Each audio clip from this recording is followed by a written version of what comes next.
Madam మాట్లాడతారా? అధ్యక్ష, ధన్యవాదాలు అధ్యక్ష. నేను గత సంవత్సరం సెప్టెంబర్ 3వ తారీఖు నాడు నా ఎమ్మెల్సీ పదవికి రాజీనామా ఇవ్వడం జరిగింది అధ్యక్ష. మీకు తమరికి చైర్మన్ ఫార్మాట్లోనే, హౌస్ ఫార్మాట్లోనే రెసిగ్నేషన్ లెటర్ పంపాను అధ్యక్ష. ఆనాడు మీరు పెద్దలుగా, నా వెల్విషర్గా, అదేవిధంగా మీ యొక్క డ్యూటీ నిర్వర్తిస్తూ మరి ఆవేశపడకండి, కొంచెం ఆలోచించుకోండి, నిర్ణయం తీసుకోండి, మీకు సమయం ఇస్తా అని చెప్పారు అధ్యక్ష. అయితే ఆ తర్వాత పలు సందర్భాల్లో కూడా నేను మీడియా ద్వారా తమరికి విజ్ఞప్తి చేశాను. నేను చాలా కాన్షియస్గా డెసిషన్ తీసుకున్నాను అధ్యక్ష, నా రెసిగ్నేషన్ యాక్సెప్ట్ చేయండి అని. కానీ 4 నెలల సమయంలో కూడా ఆ నిర్ణయం మీరు తీసుకోలేదు అధ్యక్ష.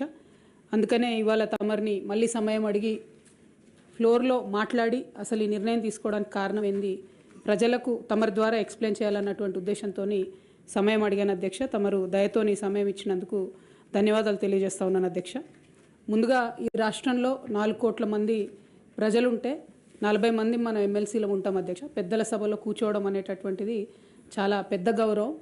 ఇటువంటి గౌరవాన్ని నాకు ఇచ్చినటువంటి బీఆర్ఎస్ పార్టీకి, అట్లానే నిజామాబాద్లో నాకు ఓటు వేసి గెలిపించినటువంటి మా ఎంపీటీసీ, జెడ్పీటీసీ సభ్యులకు ధన్యవాదాలు తెలియజేస్తూనే, నాకు ఇచ్చినటువంటి బాధ్యతను నేను నిర్వహించడానికి అదే బీఆర్ఎస్ పార్టీ నుంచి నాకు అనేకమైనటువంటి కట్టుబాట్లు ఎదురవుతూ ఉన్నాయి. కాబట్టి ఆ పార్టీ ద్వారా సంక్రమించినటువంటి పదవిని పెట్టుకోవడం అన్నది నైతికత కాదు. కాబట్టి ఆ పార్టీ ఇచ్చినటువంటి పదవికి రాజీనామా చేయాలని చెప్పి నిర్ణయం తీసుకున్నాను అధ్యక్ష.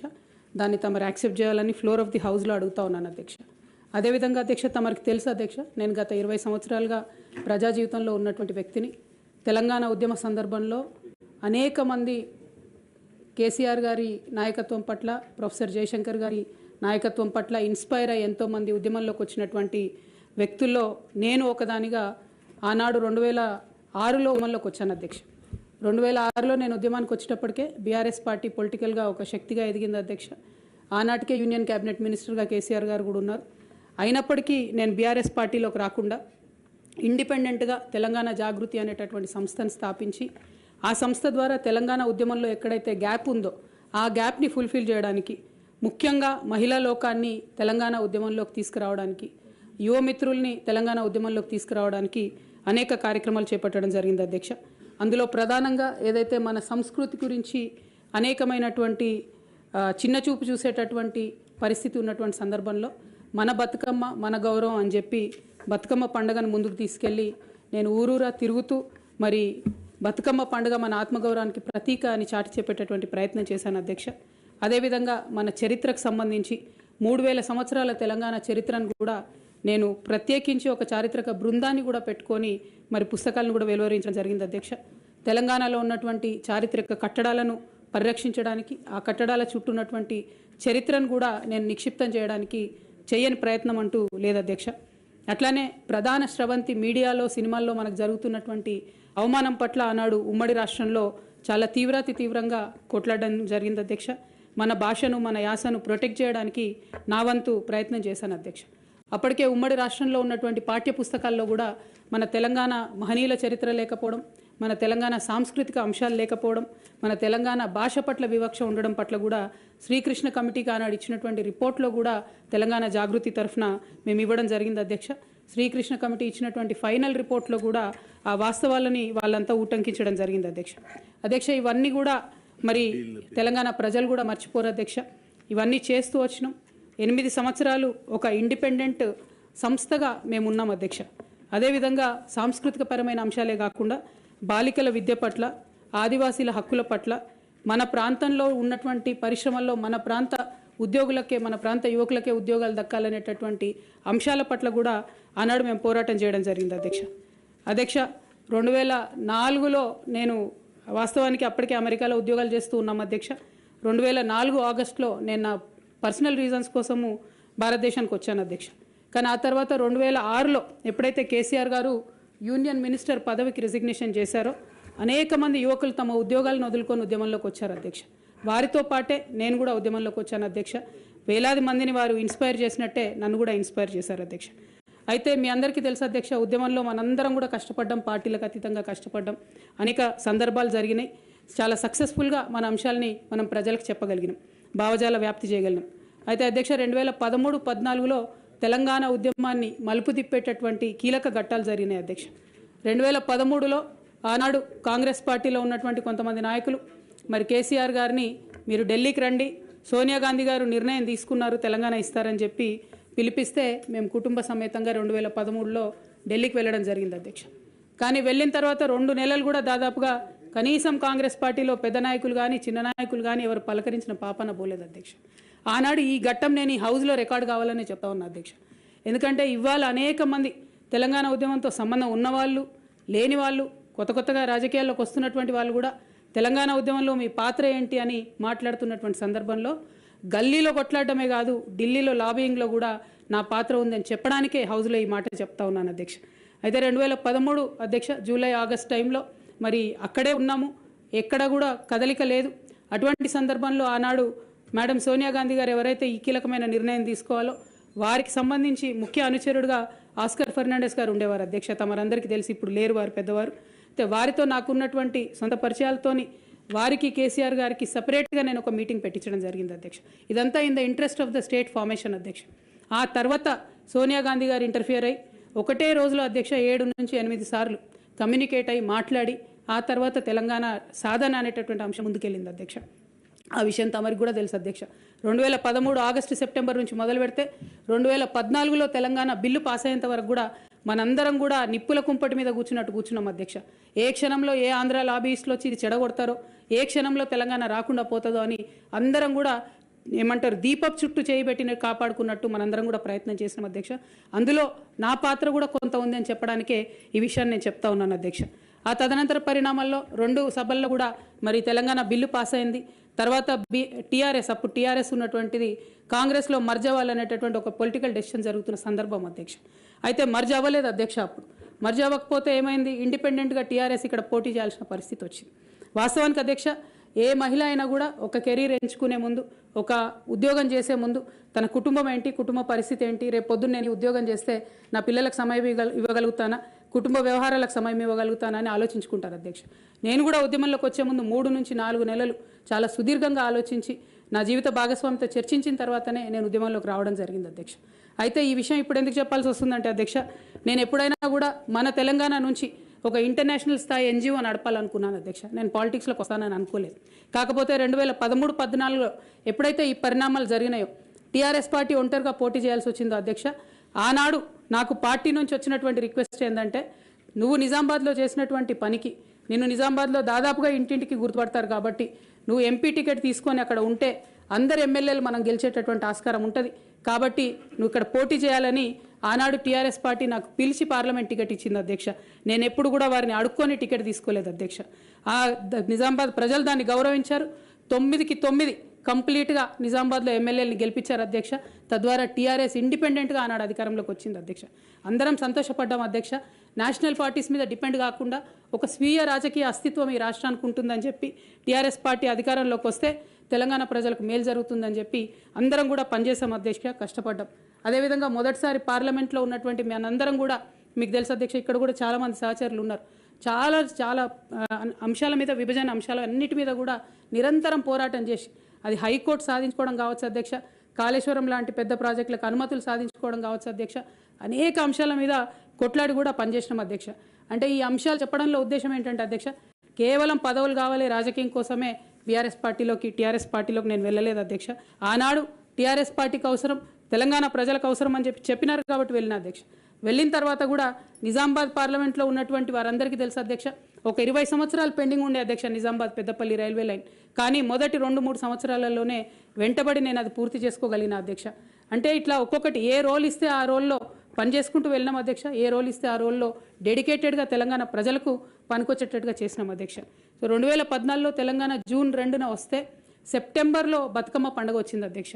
నేను అంతకుముందు తెలంగాణ జాగృతి నుంచి దాదాపుగా 8-9 సంవత్సరాల నుంచి కంటిన్యూస్గా బతుకమ్మ పేరుతోని ప్రతి సంవత్సరం కార్యక్రమాలు చేసేదాన్ని అధ్యక్ష. 2014లో వచ్చినటువంటి బతుకమ్మ, తెలంగాణ రాష్ట్రం ఏర్పడ్డ తర్వాత వచ్చినటువంటి మొదటి బతుకమ్మ నుండే నా మీద రిస్ట్రిక్షన్స్ ప్రారంభమైనాయి అధ్యక్ష. పొలిటికల్ పార్టీలో ఒక వ్యక్తిని స్వేచ్ఛను ఎట్లా హరిస్తారని చెప్పడానికే ఎగ్జాంపుల్ చెప్తా ఉన్నాను అధ్యక్ష. అధ్యక్ష, ఇక్కడ పర్సనల్ ఇష్యూస్ మాట్లాడకుండా నేను రూల్ పొజిషనే కోట్ చేసి మాట్లాడతాను అధ్యక్ష. అధ్యక్ష, section 29A of representation of peoples act ఉంటుంది అధ్యక్ష. It is a statutory obligation for political parties to follow democratic norms. అంటే ఒక వ్యక్తి ఒక పార్టీలో చేరాడంటే ఆ వ్యక్తి యొక్క భావజాలాన్ని కానీ ఆ వ్యక్తి యొక్క భావ ప్రకటన స్వేచ్ఛను కానీ ఆ పొలిటికల్ పార్టీస్ హరించడానికి లేదు అధ్యక్ష. నేను గత 8 సంవత్సరాలుగా ఇండిపెండెంట్గా ఒక వ్యక్తిగా సంస్థను నడుపుతూ చేస్తున్నటువంటి ప్రయత్నాలని అడ్డుకట్ట వేయడానికి మొదటి రోజు నుంచే ప్రయత్నం జరిగింది అధ్యక్ష.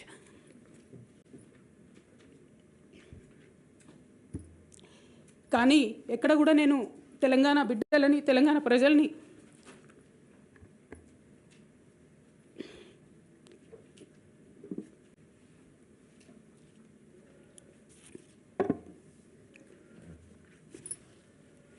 వాళ్ళను డిసప్పాయింట్ చేయదు కాబట్టి నవ్వుతూ పనిచేస్తూ వెళ్ళిపోయిన అధ్యక్ష. ఇప్పుడు నా దగ్గరికి ఎప్పుడు పెద్దవాళ్ళు పైరవికారులు కాంట్రాక్టర్లు ఎవరు రాలేదు అధ్యక్ష. నేను ఎప్పుడు కూడా పేద ప్రజల మధ్యలోనే ఉండి పనిచేస్తున్నాను అధ్యక్ష. నా దగ్గరికి వచ్చినటువంటి బీడీ కార్మికులు కావచ్చు, బీడీ టేకేదారులు కావచ్చు, అంగన్వాడీ టీచర్లు కావచ్చు, ఆశా వర్కర్లు కావచ్చు, ఐకేపీ ఎంప్లాయీస్ కావచ్చు అధ్యక్ష, అదేవిధంగా జిహెచ్ఎంసీ కార్మికులు కావచ్చు అధ్యక్ష, టీచర్లు కావచ్చు అధ్యక్ష, నిరుద్యోగులు కావచ్చు, ఆడబిడ్డలు కావచ్చు, సింగరేణి ఉద్యోగులు కావచ్చు, కరెంట్ ఎంప్లాయీస్ కావచ్చు, ఎవరు వచ్చినా అధ్యక్ష నేను కాదనకుండా నాకెంత వీలైతే అంత పనిచేసి పెట్టేటటువంటి ప్రయత్నం చేసిన అధ్యక్ష. అయినా సరే అధ్యక్ష, పార్టీ మౌత్ పీసులుగా ఉండేటటువంటి పార్టీ పేపర్లు, పార్టీ ఛానళ్ళు ఏ ఒక్కరు కూడా ఎన్నడూ కూడా మద్దతు ఇవ్వలేదు అధ్యక్ష. అయినా సరే ధైర్యం వదులుకోకుండా మొక్కువని ప్రయత్నంగా నేను ప్రయత్నం చేస్తూనే వెళ్ళాను అధ్యక్ష. తెలంగాణ రాకముందు, బీఆర్ఎస్ ప్రభుత్వం ఏర్పడకముందు ఒక మాట అనుకున్నాం అధ్యక్ష.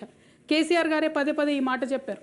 ఉమ్మడి రాష్ట్రంలో మనకు కాంట్రాక్ట్ వ్యవస్థ వచ్చింది, మరి కాంట్రాక్ట్ ఎంప్లాయీస్తోని, అవుట్సోర్సింగ్ ఎంప్లాయీస్తోని దేశానికి నష్టం జరుగుతుంది, రాష్ట్రానికి నష్టం జరుగుతుంది, అందరికన్నా ఎక్కువ తెలంగాణ యువకులకు నష్టం జరుగుతుందని చెప్పారు అధ్యక్ష. ఆనాడు వారు సరదాగా ఒక మాట అనేవాళ్ళు, అందరికీ కాంట్రాక్ట్ పోస్ట్ ఉంది, మరి ముఖ్యమంత్రికి కూడా కాంట్రాక్ట్ పోస్ట్ ఉంటుందా అని చెప్పి ప్రశ్నించేవారు అధ్యక్ష.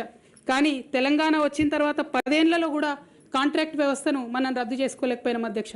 అది కాకుండా అవుట్సోర్సింగ్ ఎంప్లాయీస్, అవుట్సోర్సింగ్ వ్యవస్థను పెంచి పోసిపోయినాం అధ్యక్ష. బాధతో, చాలా ఆవేదనతో నేను ఈ మాటలు చెప్తా ఉన్నా అధ్యక్ష.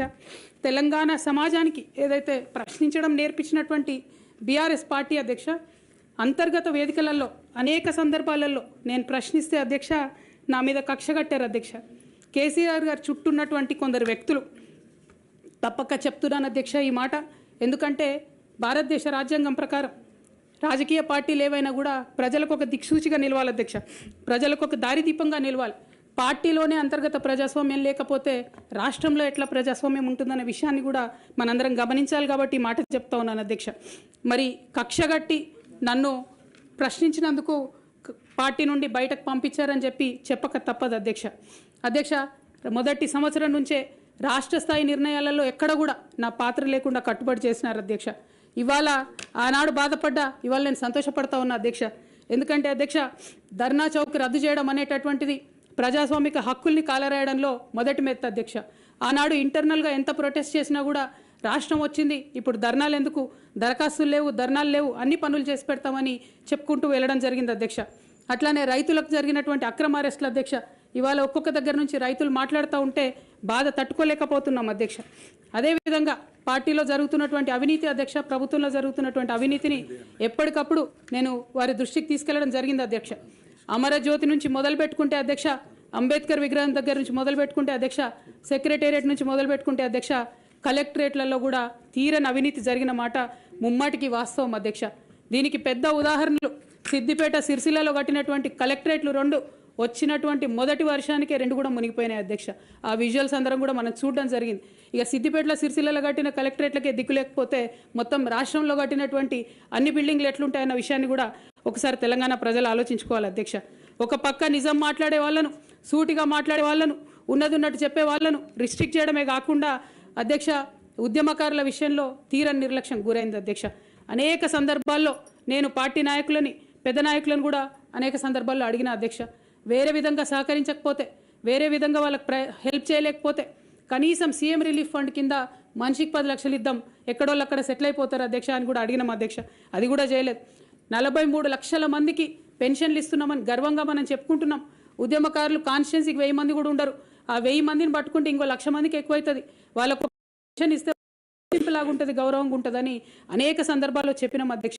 అది కూడా 69లో పనిచేసినటువంటి ఉద్యమకారులు వాళ్ళ స్ఫూర్తిని తీసుకొనే మనం ముందుకెళ్ళినామని చెప్పి మనం చెప్పుకున్నాం అధ్యక్ష. కానీ వారిని కూడా ఎన్నడూ కూడా గుర్తించలేకపోయినాం అధ్యక్ష. అదేవిధంగా విద్య విషయంలో అధ్యక్ష, మన మెయిన్ ట్యాగ్ లైన్ నీళ్లు నిధులు నియామకాలు అనేటటువంటి మన మెయిన్ ట్యాగ్ లైన్ ఏదైతే ఉంటుందో అధ్యక్ష, అన్నిటినీ కూడా గండు కొట్టుకుంటూ పోయినాం అధ్యక్ష. విద్య విషయంలో, నియామకాల విషయంలో, అన్ని విషయాల్లో అదే జరిగింది అధ్యక్ష. అదేవిధంగా కొందరు ప్రజాప్రతినిధులు చేస్తున్నటువంటి దురాగతాలని కూడా ఎప్పటికప్పుడు నేను అధిష్టానానికి చేరవేసిన అధ్యక్ష. దాని మీద ఎటువంటి చర్యలు లేవు అధ్యక్ష. దానికి ప్రత్యక్ష నిదర్శనం ఇసుక దందాల్లో చేసినటువంటి అక్రమాలతోని నేరేళ్ల లాంటి దురాగతాలు జరిగినాయి అధ్యక్ష. దళిత బిడ్డల మధ్యలో అనవసరంగా బలైపోయినారు అధ్యక్ష. కానీ దాని మీద కూడా ఎటువంటి చర్యలు తీసుకోకపోవడం, అది అప్పుడు బీఆర్ఎస్ ప్రభుత్వం తీసుకోకపోవడం, ఇప్పుడు కాంగ్రెస్ ప్రభుత్వం చర్యలు తీసుకోకపోవడం కూడా చాలా దారుణం అధ్యక్ష. బోధన్ షుగర్ ఫ్యాక్టరీ అధ్యక్ష, నా ప్రాంతం అధ్యక్ష, నా బోధన్ మా అత్తగారిల్లు. ఒక 10 ఏళ్లలో కనీసం ఒక 100 సార్లు అడుగుంటాం అధ్యక్ష బోధన్ షుగర్ ఫ్యాక్టరీని తెప్పియాలని చెప్పి. బోధన్ షుగర్ ఫ్యాక్టరీ విషయంలో చేసినటువంటి నిర్లక్ష్యానికి మాత్రం నేను పర్సనల్గా చాలా అవమానంగా ఫీల్ అయిన అధ్యక్ష. అయినప్పటికీ ఇప్పటికి కూడా బోధన్ షుగర్ ఫ్యాక్టరీ తెరుచుకోకపోవడం, తెలంగాణ వచ్చి కూడా మా బోధన్ బిడ్డలకు న్యాయం జరగలేదన్న విషయం అర్థమవుతా ఉంది అధ్యక్ష. అదేవిధంగా అధ్యక్ష, కేసీఆర్ గారి దగ్గర మాట్లాడే ధైర్యం నాకు ఒక్కదానికే ఉంది కాబట్టి అధ్యక్ష, ఈ అన్ని అంశాలు నేను ఎప్పటికప్పుడు అడుగుతూ వెళ్ళినా అధ్యక్ష. సరే, పర్సనల్గా వారు నాకు తండ్రి, పార్టీ అధ్యక్షులు, ఒక 2 విషయాలు చేసినా ఒక 2 విషయాలు చేయకపోయినా నడుస్తుంటుంది పార్టీ అన్నప్పుడు, ఇంత పెద్ద వ్యవస్థ ఉంటే అనుకోవచ్చు అధ్యక్ష. కానీ కింద ఉండేటటువంటి అనేక వ్యక్తులు కంటిన్యూస్గా దురాకతలు చేస్తుంటే కూడా మరి చూసుకోకపోతే కరెక్ట్ కాదు అధ్యక్ష. అదేవిధంగా టీఆర్ఎస్ నుండి బీఆర్ఎస్గా మారుస్తామనేటటువంటి ఒక కీలకమైన నిర్ణయం తీసుకోవడం జరిగింది అధ్యక్ష. ఆనాడు కూడా ఆ మీటింగ్ నేను అటెండ్ అవ్వలేదు అధ్యక్ష. నేను ఒప్పుకోలేదు, ఈ పేరు మార్పుకు ఒప్పుకోలేదు, నేషనల్ పాలిటిక్స్లోకి వెళ్ళడం కూడా నేను ఒప్పుకోలేదు అధ్యక్ష. అంటే ఒక మాట అధ్యక్ష, ఇట్లాంటి హౌస్లో చెప్పొచ్చో లేదో కానీ తెలంగాణలో ఏం పీక్ కట్టలు కట్టినామని నేషనల్కి పోయి చేస్తాం అధ్యక్ష. మనం ఎన్ని పనులు మిగిలినాయి అధ్యక్ష తెలంగాణలో చేయాల్సినాయి? 2 పెద్ద రివర్స్లో, ఒక పక్క గోదావరి, ఇంకో పక్క కృష్ణ, 1,89,000 కోట్లు ఖర్చు పెట్టినాం అధ్యక్ష. కొత్తగా ఇచ్చిన ఆయకట్టు ఎంత అంటే 14 లక్షల ఎకరాలు అధ్యక్ష. 1,89,000 కోట్లు అంటే ఎంత అధ్యక్ష? 1,00,000 కోట్లు ఖర్చు పెడితే 20 లక్షల మంది పేద ప్రజలకు ఇంటికి 5 లక్షలు వేసుకున్నా 20 లక్షల మందికి పేద ప్రజలకు ఇల్లు ఇవ్వచ్చు అధ్యక్ష మనం. కానీ 1,89,000 ఖర్చు పెడితే అధ్యక్ష జరిగింది ఎవరికి, ఒరిగింది ఎవరికి అంటే, ఒక వ్యక్తి 1989లో కంపెనీ పెట్టుకున్న ఆయన మన తెలంగాణ వచ్చిన తర్వాత ఫోర్బ్స్ జాబితా ఉంటుంది అధ్యక్ష, దాంట్లో 45వ స్థానం ఒక కాంట్రాక్టర్ దక్కించుకున్నాడు అధ్యక్ష. అంతకుమించి జరిగింది ఎవరికి ఏం లేదు అధ్యక్ష. ఇండ్లు లేని పేద ప్రజలకు ఇండ్లు రాలే అధ్యక్ష. కానీ ఆ కంపెనీకి మాత్రం 1,02,666 కోట్ల విలువైన ప్రాజెక్టులు ఒకటే కంపెనీకి పోయింది అధ్యక్ష. ఇది ప్రైవేట్ విషయం అని అనిపించవచ్చు అధ్యక్ష. కానీ తెలంగాణ రాష్ట్రం తెచ్చుకున్నదే ట్రాన్స్పరెన్సీ కోసం, తెలంగాణ రాష్ట్రం తెచ్చుకున్నదే అకౌంటబిలిటీ కోసం, తెలంగాణ రాష్ట్రం తెచ్చుకున్నదే ఇండిపెండెన్స్ కోసం. ఇవేవి లేనటువంటి తెలంగాణ రాష్ట్రాన్ని మనం ఊహించని కూడా ఊహించలేము అధ్యక్ష. చూసుకుంటూ ఊరుకోవడం కూడా సరికాదు అధ్యక్ష. అదేవిధంగా అధ్యక్ష, ఇంకో పక్క తెలంగాణను పదే మోసం చేస్తున్నటువంటి భారతీయ జనతా పార్టీ అధ్యక్ష, ఒక్క ప్రాజెక్ట్ కూడా నేషనల్ ప్రాజెక్ట్ హోదా ఇయ్యలేదు అధ్యక్ష. ఒక్కటంటే ఒక్కటి కూడా విభజన హామీలు అమలు చేయలేదు అధ్యక్ష. ఐఐటిఆర్ లాంటి సంస్థ మన దగ్గర వస్తే ఎంతోమంది యువకులకు ఉద్యోగాలు వచ్చాయి అధ్యక్ష. అవి పర్సనల్గా ఇవ్వకుండా ఆపారు అధ్యక్ష. అనేక కంపెనీలకు అయితే మీరు మహారాష్ట్ర బోండి, గుజరాత్ బోండి అని చెప్పి భారతీయ జనతా పార్టీ పెద్ద నాయకులు చెప్పి ఇక్కడ యువకులకు అన్యాయం చేశారు అధ్యక్ష. భారతీయ జనతా పార్టీ మీద ఎడతెగని పోరాటం నేను చేశాను అధ్యక్ష. అది పార్లమెంట్లో మాట్లాడడం కావచ్చు, బయట మాట్లాడడం కావచ్చు, అనేక అంశాల మీద కొట్లాడడం కావచ్చు అధ్యక్ష. ఇంత చేస్తే కేసీఆర్ గారి మీద కక్షతో అధ్యక్ష ఆఖరికి నన్ను జైల్లో కూడా పెట్టడం జరిగింది అధ్యక్ష. అయినప్పటికీ ఏనాడు మా పార్టీ నాకు అండగా నిలబడలేదు అధ్యక్ష. 3 సంవత్సరాలు నేను ఒక్కదాన్నే ఈడీతోని, సిబిఐతోని అనేక అంశాల్లో కొట్లాడుకున్న తప్పితే ఎక్కడ కూడా పార్టీ అండగా నిలబడలేదు అధ్యక్ష. ఇది ఎందుకు చెప్తా ఉన్నా అంటే అధ్యక్ష, ఒక పార్టీ అంటే ఒక సంఘం అధ్యక్ష. ఒక సంఘం అంటే ఒకే భావజాలంతో కలిసి పనిచేసే వ్యక్తులు అధ్యక్ష. ఒకడు గాయపడి పడిపోతే వాడిని ఎత్తుకొని పోతారు అధ్యక్ష, భుజాల మీద తీసుకొని పోతారు అధ్యక్ష. లేదు, నువ్వు మా భావజాలంతో కరెక్ట్గా లేవంటే తీసి ఆనాడే అవతల పడేయాలి అధ్యక్ష. అట్లా కాకుండా అదే పార్టీలో కొనసాగాలి, కానీ పార్టీ మీకు అండగా నిలబడదు అనేటటువంటిది కరెక్ట్ కాదు అధ్యక్ష. ఇది డెమోక్రటిక్ సిస్టంలో కాన్స్టిట్యూషన్ స్పిరిట్ని తీసుకొని పనిచేసేటటువంటి పొలిటికల్ పార్టీస్ బిహేవ్ చేయాల్సినటువంటి పద్ధతి కాదు అధ్యక్ష. ఇవన్నీ ఇట్లా జరుగుతూ వస్తున్నటువంటి క్రమంలో బీఆర్ఎస్ పార్టీ అధికారం కోల్పోయింది అధ్యక్ష.